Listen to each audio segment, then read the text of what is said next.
ሰላም ክቡራንን ተኸታተልቲ ኤሪትሪያን ሚድያ ኔት አስመራ ወያነስ ጠፊኣ ሕጂ ኸናበይ ብዝብሊና ንሎሚ አዳሊና ዘለና ትሕዝቶ ከነቕርበልኩም ምክትታልኩም እናዓደምና ከምቲ ኩሉ ግዜ ንብሎ በዓቢኡ ነዚ ትሕዝቶናዚ ሳብስክራይብ ክትገብርዎ ኣብ ርእሲኡ ድማ ሼርን ላይክን ብምግባር ነዛ ቻነልና ከተዕብዩን መደብና ናብ ኩሉ ኤርትራውን ፈታዊ ኤርትራን ምእንቲ ክባጻሕ ብዓቕምኩም ክትሕግዙን ንላቦም ክሳብ ሕጂ ነዛ ቻነልና ንምዕባያ ብቴሌፎን ሞራልን ርኢቶን ንዝሃቡና ምስጋናና ነቕርብ ኣውራ ድማ ነዛ ቻነልና ንኽትዓቢ ብግብሪ ንዝተሓባበሩና ተጋዳላይ ኪዳነ ገረ መስቀል ወዲ ኢንፊጅን ካብ ኣሜሪካ ወልደ ቀላቲ ካብ ሽወደን ምላሽ ወይ ኣስመላሽ ካብ ካልጋሪ ካናዳ ታደሰ መኮንን ካብ ለንደን ኣለም ዮሐንስ ካብ ኣሜሪካ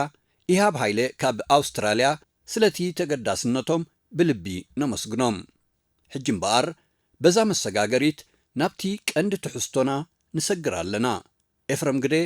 ሰናይ ምክትታል ወናዓደቦ ዝናር ሓጎና ሓወት ሎሚ ዳም ታሪኸኛ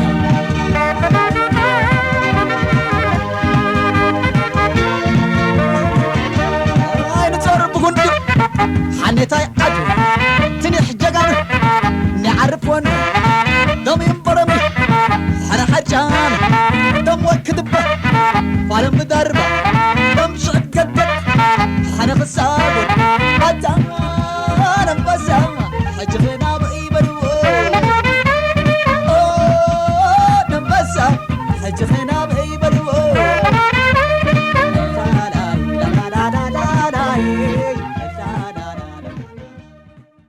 إذا حلف عسرة خفل زمن ሃገራት አፍሪካ ብፍላይ ብብዝሒ ካብ መግዛእቲ ሓራዝ ወጻሉ ዘመን ነይሩ ይኹን እምበር እቲ ርኡይ ናይ ጸሊምን ጻዕዳን መግዛእቲ ተሪፉ እምበር ድሕሪ ካልኣይ ኩናት ዓለም መልክዕ ናይ መግዛእቲ ተቐይሩ ንኣፍሪቃ ንምግዛእ ብኢድ ኣዙር ወይ ኒዮ ኮሎኒያሊዝም ብዝብል እዩ ተተኪኡ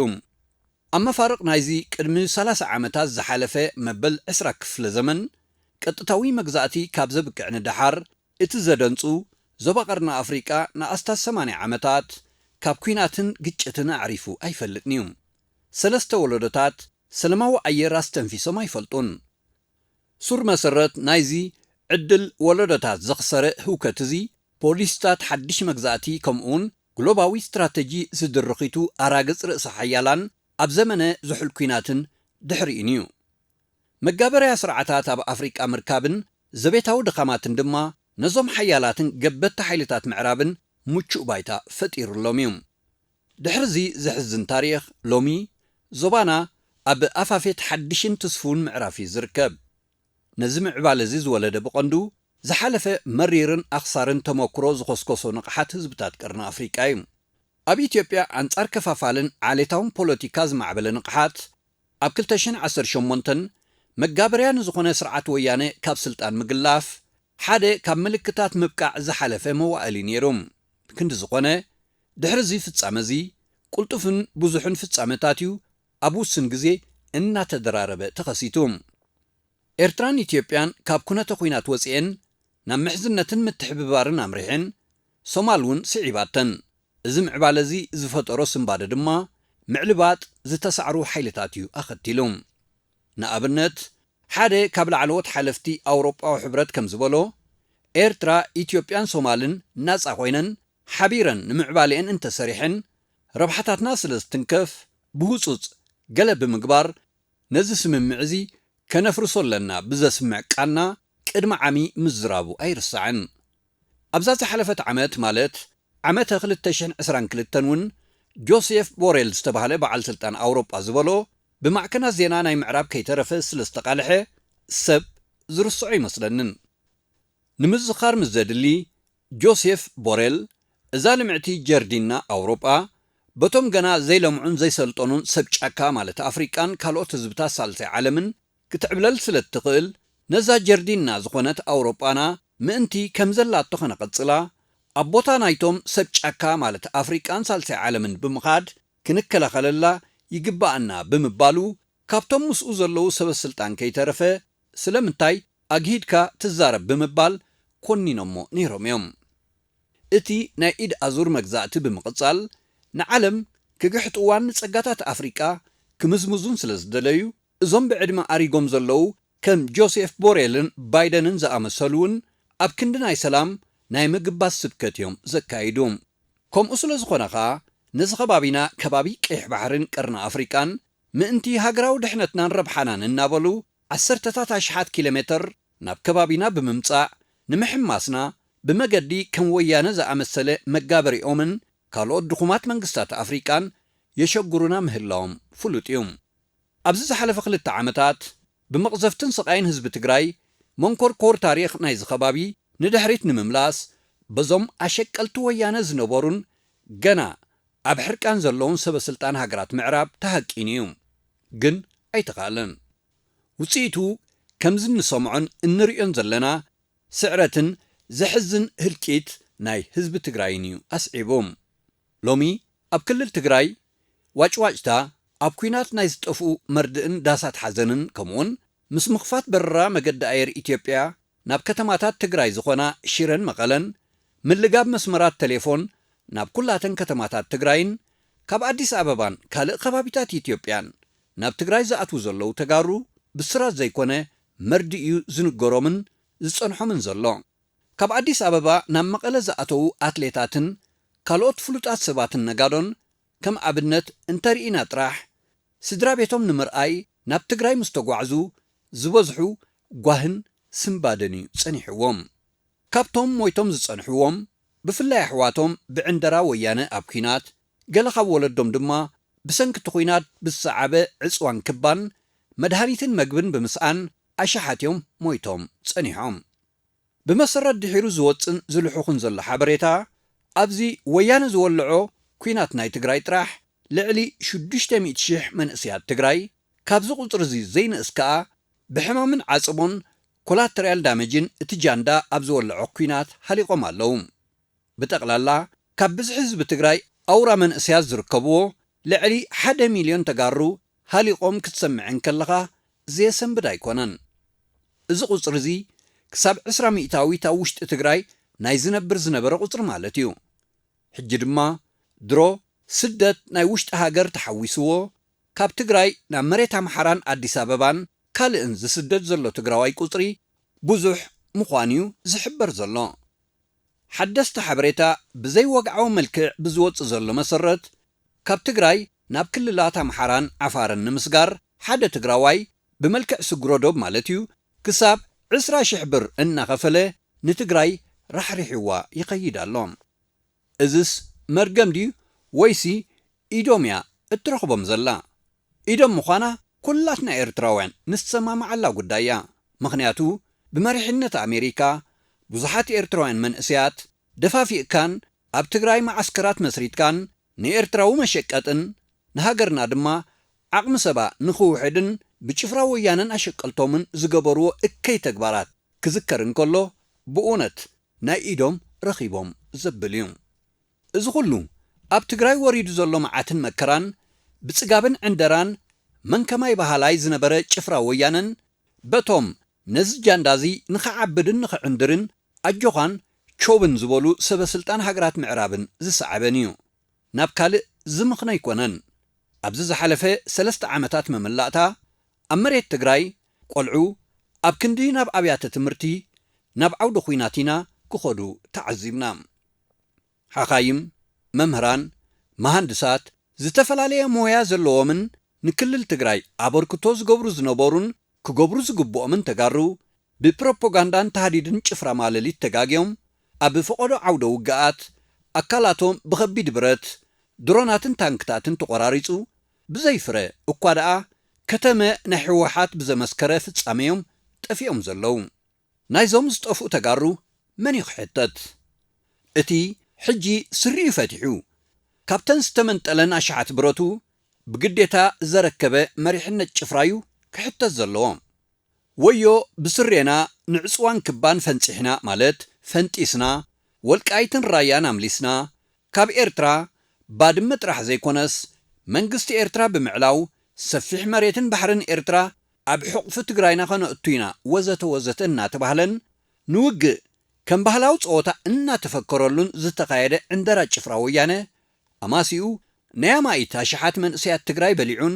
ዓሰርተታት ካልኦት ኣሽሓት መንእሰያት ትግራይ ድማ ኣሰንኪሉን ኣሎ ሎሚ ኣብ መቐለን ካልእ ከባቢታትን ትግራይ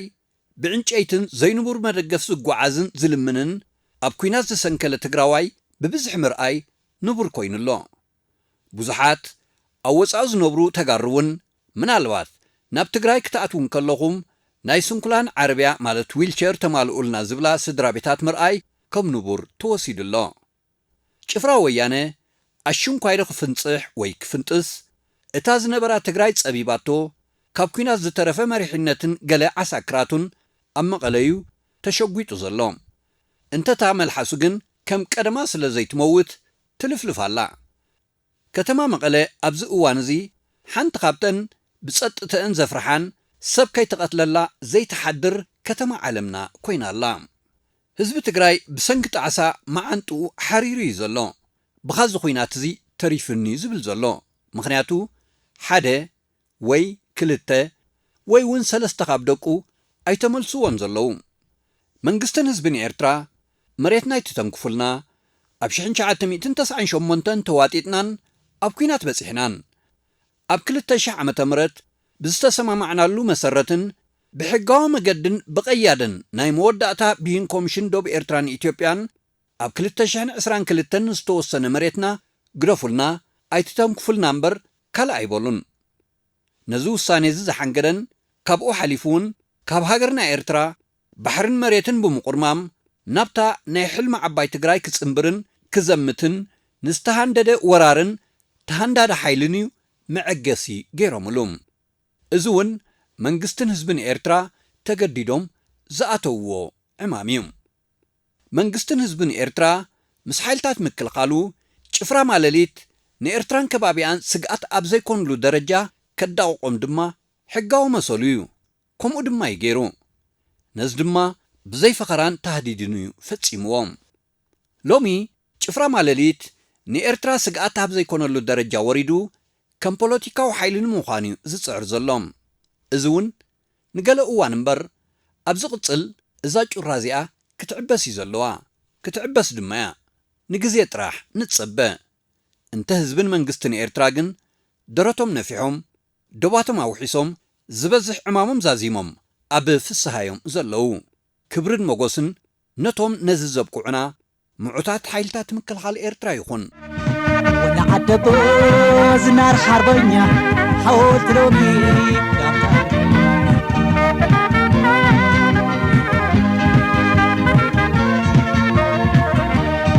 ወናዓደቦ ዝናር ሓርበኛ ሓወልቲ ሎሚ ዳም ታሪክ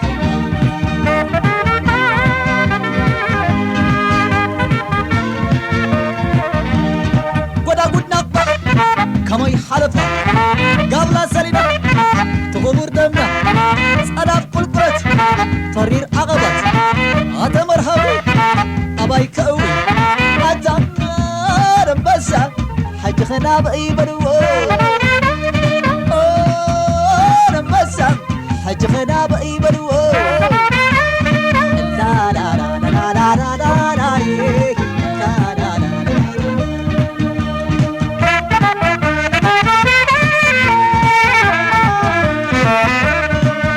عدبو زنار حربنا حوت لومي كام تاريخنا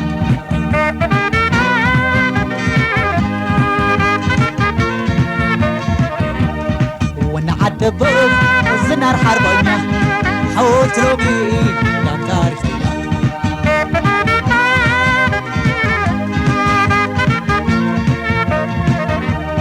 تزور بقندو حانتا عدو تنيح جاقان نعرفونا ولا قدنا قوة كما يحلفا قبل سرنا أتغبر دمنا سلام كل قلوب ترين عقبا أتمر هاوي أباي كوي أوه دبسا حج خنا بأي بلبو أوه دار بسا حج خنا بأي بلبو لا لا لا لا لا لا لا لا لا لا نحنا يجعن نعرفون دومين برمي حنا حجة دم وكذبة فعلم ضربة دم شقد حنا فساد حتى نبسة حج غينا بأي بلوى آي نبسة حج غينا بأي بلوى لا لا لا لا لا لا لا لا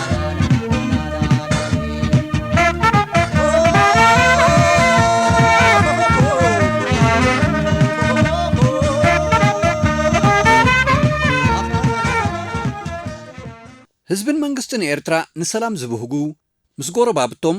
ብሰላም ንዘንተ ዕለት ክነብሩ ዝደልዩን እዮም ከም ህዝብን መንግስትን ኤርትራ ንሰላም ዝደሊ ኣሎ ክብል ኣይደፍርን ክሳብ ሕጂ እንተርኢና እውን መንግስትን ህዝብን ኤርትራ ዝተወረሮም መሬት ንምምላስ ተገዲዶም ዝኣተውዎ ውግእ እንተዘይኮይኑ መሬት እንዳማቶም ክወሩ ኣይኣተውን የመናውያን መሬትና ንምዝማት ኩናት ከፊቶምልና ንሕና ድማ ክብረትናን መሬትናን ንምምላስ ተቃሊስና ጉዳይና ብሰላም ብቤት ፍርዲ ምስ ተዓጽወ ከዓ ጀማልና ሒዝና ብሰላም ምስ የመን ንነብር ኣለና ጅቡቲ እውን እንተኾነት ብድፊት ወያነን ሃገራት ምዕራብን መሬትና ጎቢጦም ጉደፉ ዘይ መሬትኩም ኣይተሓዙ ተባሂሎም ግን መንግስትን ህዝብን ኤርትራ ብኹናት ናይ ወያነ ተዋጢሮም ኣለዉ እሞ በዚ ከዓ ነዋጥሮም ተባሂሉ ኣይሰመረሎምን ተዘቢጦም ሱዳን ካብ 94 ክሳብ 1998 ንመንግስቲ ኤርትራ ንምዕላውን ንህዝቢ ኤርትራ ሓድነቱ ብምብትታን ኣብ ኤርትራ ብሸሪዓ ዝምራሕ እስላማዊ መንግስቲ ንምትካል ግብረ ሽበራውያን ኣዋፊራ ብዙሕ ሃሊኻያ ከም ግብረ መልሲ ከዓ ብዘይካ ምድሳቕን ውሽጣዊ ሓድነታ ምብትታንን እንታይ ረኸበት መንግስትን ህዝብን ኤርትራ መሬቶምን ሓድነቶምን ዝትንክፈሎም ፍጹም ኣይፈትውን ነዚ ጥሒሱ ልኡላውነትን ክብርን ኤርትራ ንምግሃስ ንዝመጽእ ጸላእ እምበኣር ተገዲዶም ክድስቕዎ ዝኣተውዎ ኩናት ምዃኑ ኣይንዘንግዕ ኤርትራ ኣብ ልዕሊ ጎረባብታ ውግእ ኸፊታ ኣይትፈልጥን ጎረባብታየን ብድፊት ሃገራት ምዕራብን ካልኦትን ነቲ ናጽነትን ሕርያን ኣብ ቅድሚት ዝሰርዕ መንግስትን ህዝብን ኤርትራን ኩናት ዝኸፍታሉ ህዝብን መንግስትን ኤርትራ ነዚ ዝጻወር ስነ ሓሳብ ይኹን ዓቕሊ ከም ዘይብሎም ክፍለጥ ይግባእ መስዋዕቲ እንተዘይኮይኑ ኤርትራ ብጸላእታ መሬታን ክብራን ተደፊራ ማለት ዘበት ኤርትራ ንኤርትራውያን እያ ህዝብን መንግስትን ኤርትራ ናጻ ሕርያ ክኽተሉ ኣብ ጉዳዮም ኣእዳው ምዕራባውያን ከኣትዎምን ድማ ፍጹም ኣይደልዩን ጎረባብትና ሃገራት ነዚ ክርዳኣልና የድሊ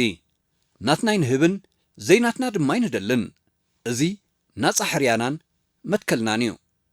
ኣብዚ እዋን እዚ እቲ ዓንዳሪ ናይ ኩናትን ንውግእ ከም ባህላዊ ፀወታ እርዮ እናበለ ዝፍክርን ጭፍራ ማለሊት ስለ ዝተዳቐቐ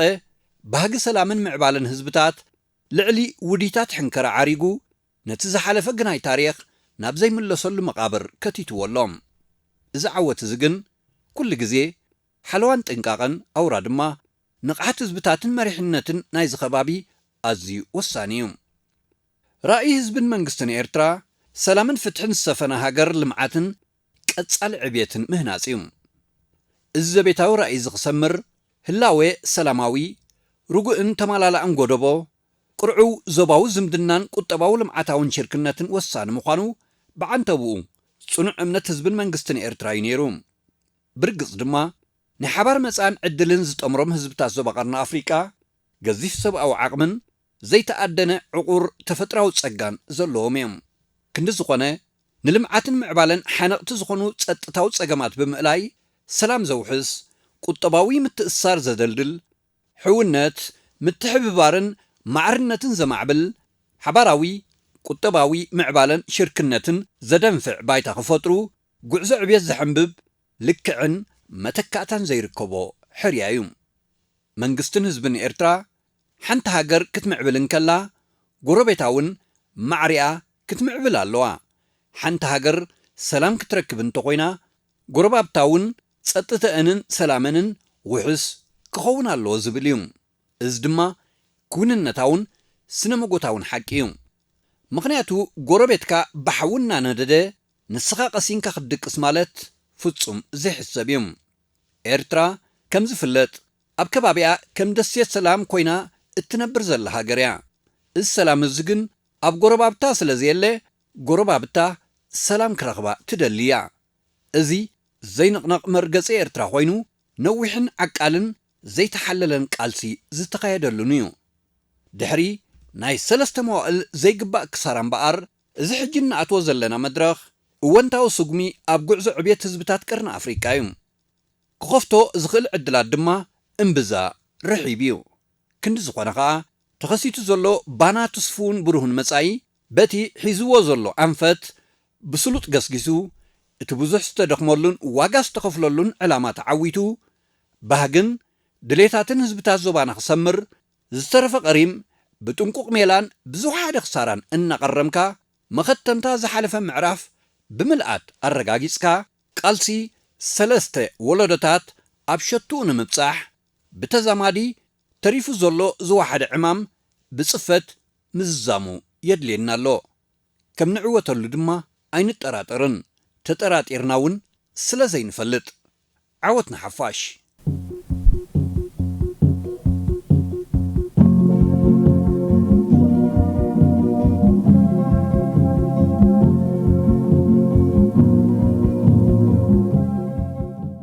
ክቡራትን ክቡራንን ተኸታተልቲ ኤሪትርያን ሚድያ ኔት ኣስመራ ንሎሚ ወያነ ስጠፊኣ ሕጂ ኸናበይ ብዝብል ዘዳለናያ ትሕዝቶ ኣብዚ ተዛዚሙ ኣሎ። ኣብዚ መጽእ ድማ ካልእ ትሕዝቶ ሒዝናልኩም ክንቀርብ ኢና። ክሳብ ሽዑ ሰሰናይ ንኹላትና እናበልና ብወገንኩም ከምቲ ኣብ መእተው ናይዚ መደብና ዝበልናዮ ነዚ ትሕዝቶና ሳብስክራይብ ክትገብርዎ ኣብ ርእሲኡ ድማ ሸርን ላይክን ብምግባር ናብ ኩሉ ንኽባጻሕ ብዓቕምኩም ክትሕግዙና እናተላበና ንፋነወኩም። በብ ዘለናዮ ሰሰናይ ንኹላትና ዓወትና ሓፋሽ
بعالم